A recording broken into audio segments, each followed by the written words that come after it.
আসসালামু আলাইকুম ভাই। বৃষ্টি আসছে, আর অনেক দিন পরে বৃষ্টি আসছে। বৃষ্টি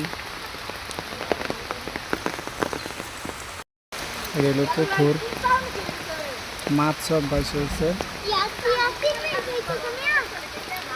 অক্সিজেন কারণে। অনেক গরম তো, সব মাছ বাইশ হয়েছে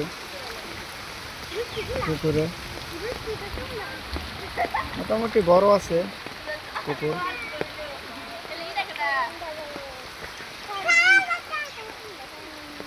একজন মাছ ধরতেছে যে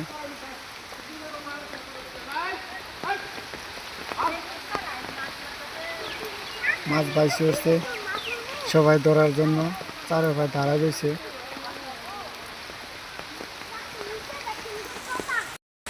অনেকদিন